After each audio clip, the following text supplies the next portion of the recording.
Welcome to Islamic Life Coach School Podcast. Apply tools that you learn in this podcast and your life will be unrecognizably successful. Now your host, Dr. Kamal Akhtar. Hello everyone.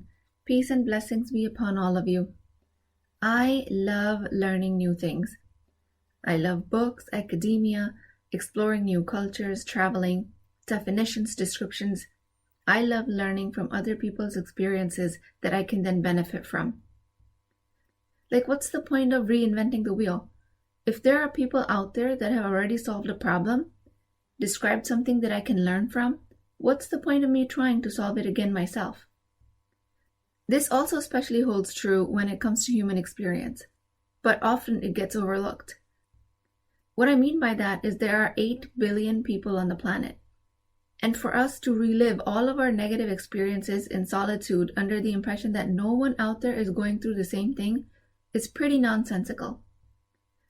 I mean, I'm sure no matter how alone you feel, how unique your experience is, chances are there is someone somewhere out there on this planet that has experienced the same thing and may have documented their journey to make it easier for others to learn from. Someone somewhere has made a scientific discovery, a breakthrough in the field of humanities or sciences, and described it in a way that benefits all of us. Mostly, this is what self-help genre of studies is, which happens to be my favorite. So this documentation, this description is what is out there for us to consume. Like I said, mostly in the form of self-help genre. This is available to us to improve our lives by gaining the benefit of the shortcut because someone else out there has already experienced the problem, found a solution, and documented it. To me, CTFAR is the shortest, most concise way of describing the complexities of human dynamics.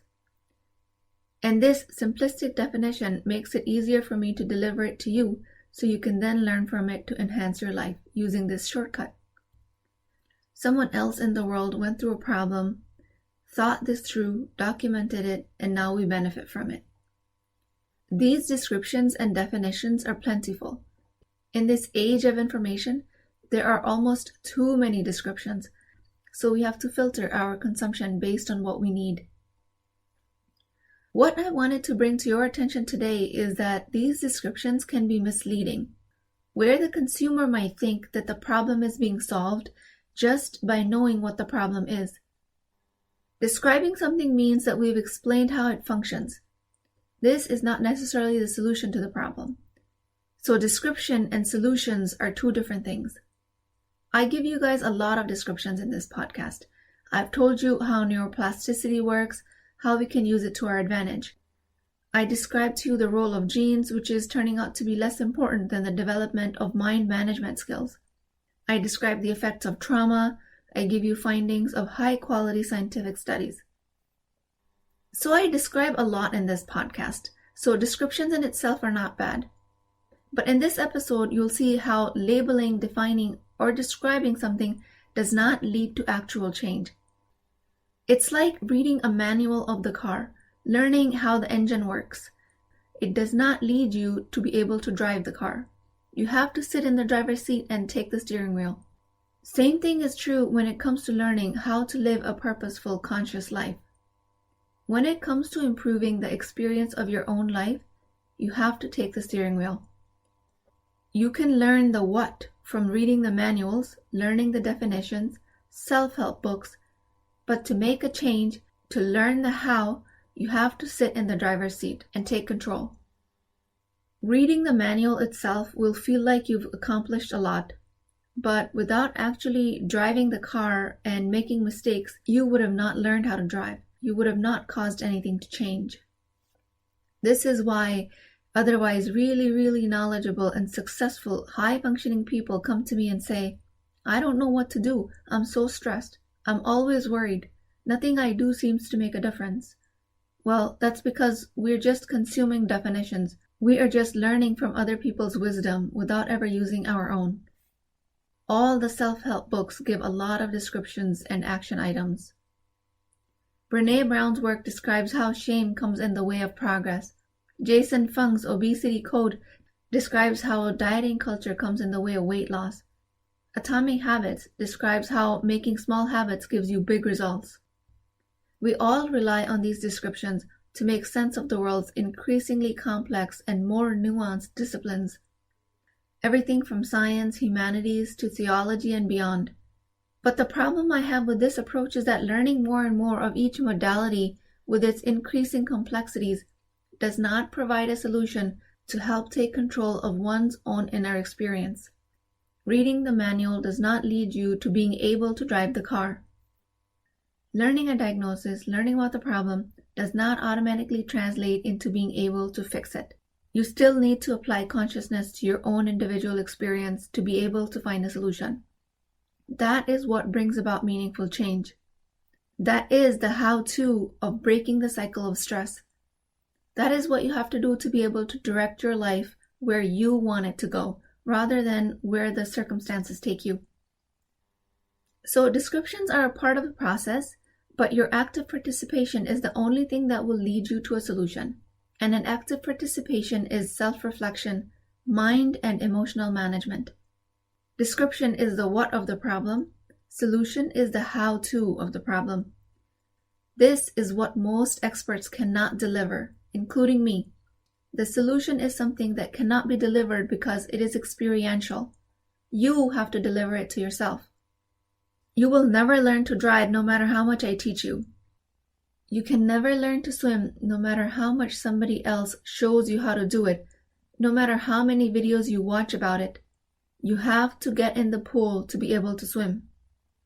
There's so much information out there. Everyone is trying to outdo everyone else with the amount of information they can deliver to you. Because the novelty of information feels very pleasurable. It is very rewarding for the brain. It feels like we got what we wanted, but in fact the novelty of information is just more information. Does not give the solution to the problem, especially life's problems that we're trying to solve. An example of this is one time I was participating in a Clubhouse discussion. So Clubhouse is a very famous app where experts come to answer questions, and one participant during this discussion said that she's having a problem where she overshares her personal matters. She shares intimate things with strangers that she later regrets. So now, psychologically speaking, there could be a lot of reasons for that. Attachment theory, trauma response, diagnosis of being a highly sensitive person, neurodiversity. All of these descriptions could apply. She then said that she had grown up in a crowded family where there was no respect for other people's boundaries. So the psychotherapist that was present in the room as the expert told her that she's suffering from the after effects of something called an enmeshed family system. Enmeshment is a type of relationship among people where personal boundaries are unclear, and everyone puts their emotional burden on everyone else. They blame others, especially sometimes children, when they're sad, and they also hold others responsible to make them happy. So upon hearing this description of enmeshment, the participant was just floored. Like you could just hear the excitement in her voice. She was so impressed that she found out because this is exactly what was happening to her. It made so much sense to her. She was just in awe of how easily her complex condition was described in a concise definition, and everything she had ever gone through made sense. I was truly happy for her in this circumstance. It was like she found closure. But I want to invite you guys to think about this.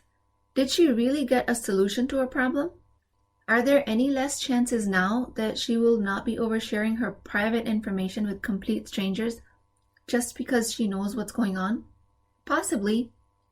She might know why she is oversharing, but she doesn't necessarily know how to stop this behavior. This label of enmeshment is just that, a label, a description. This is not a solution. This is the manual of the car. For her to be able to make changes in her life, she has to apply her mind to it. She was told she belongs to a group of people who experienced an enmeshed family system. This is a circumstance. Now it is up to her to make it mean what she wants. Most people will box themselves into a diagnosis. Oh, I'm behaving like this because this is who I am. It makes sense I'm oversharing because I come from an enmeshed family. Or I can't pay attention because I have ADD. Or I'm slow at learning because as a child I was told I have dyslexia. Given the label, a description, a diagnosis, does not mean you've solved the problem. The solution of the problem is still dependent on you. So, for the sake of finding the solution, the how-to, jump in the proverbial pool under supervision so you can then get to the bottom of it. Because the entire time, the solution actually lies with your mind. And since the mind is where the problem is being perceived, it is hard to take control of it alone, especially in the beginning. Like you're not allowed to drive the car alone in the beginning due to the risk of harm to yourself and others. Similarly, learning how to drive your mind really should be supervised, at least in the beginning. And you can gain this supervision one of many ways: a thought leader in your community, a therapist, a life coach, or any other resource. Descriptions only provide the satisfaction of labeling a situation, categorizing it, identifying it. Unlike many things that can be learned on your own, mind management is mostly not one of them. Jumping in the pool for the first time can be scary, and because of this, people have a tendency of never wanting to jump in the pool and never wanting to learn. They just watch others from the sidelines.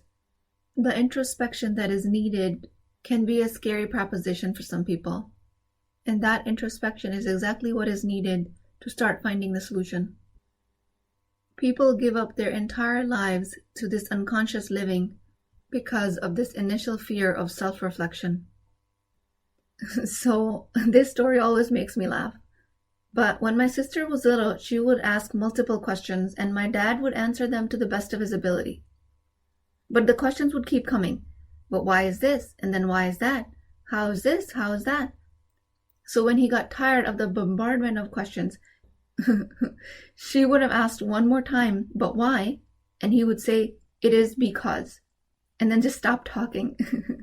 My sister would totally understand. She'd be like, oh, I see. It is because. I get it now. And she must have been 5 or 6 back then.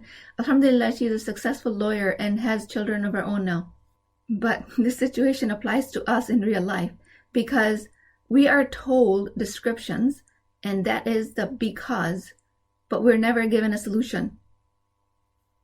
So the way most self-help books approach this is they feed you the description and the action line. If you're having difficulty forming a habit, make the habits really small, arrange visual reminders, look for accountability, which is basically the summary of Atomic Habits. Or if you're having problems losing weight, listen to your body's hunger cues. Only eat when hungry, eat small portions, and practice intermittent fasting, which is the gist of obesity code. The how-to of the solution is more difficult to describe because it is experiential. It is not the fault of self-help genre that you cannot find the solution. You have to do it yourself. Like I said before, CTFAR, circumstances, thoughts, feelings, actions, and results, is the most comprehensive model I've seen when it comes to describing that experience. With this tool, you can learn the basics of mind management and emotional intelligence, which you can then develop to coach yourself. I teach this skill of self-coaching in my Empowered Muslim Women program, meaning with some supervision you can learn the how-to and then carefully and correctly apply this formula in your life. I also provide the self-coaching guide on my website. Just go to islamiclifecoachschool.com/free. You'll see a PDF titled 10 Steps to Self-Coaching. Again, that's islamiclifecoachschool.com/free. Instructions on this PDF is all you need to start finding the solution that is already within you. The solution, the how-to, is always within you. And that is because Allah subhanahu wa ta'ala has placed the wisdom of the soul within each human being. We now just have to learn how to start relying on it instead of consuming more information. All of these descriptions and definitions you've ever learned will influence your thoughts, which is your mind. And the same mind, if you don't know how to manage it, will continue to create problems, and you will continue to look outside of you to try and find the solution. This is a never-ending cycle. So don't get hooked on the glamour of descriptions and consumption of newer information. If you're just being trapped by learning, you'll notice no matter how much you consume, it doesn't make a difference in your life's experience. Information doesn't lead to transformation. The self-help genre is about descriptions and action items. It is not at fault because no one can teach you to trust yourself.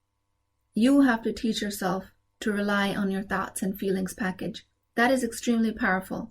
Everyone just tells you, you need this degree, this many accolades, this product, this service to get the job done. And we go from input to input, book to book, degrees, certifications, videos, podcasts, documentaries, consuming and learning how to solve the next problem. I personally love self-help books. They're my favorite. But true self-help is when you decide to help yourself, get in the driver's seat through self-development, self-reflection, mind and emotional management. With that, I pray to Allah subhanahu wa ta'ala for the highest success for the Muslim Ummah through their own wisdom.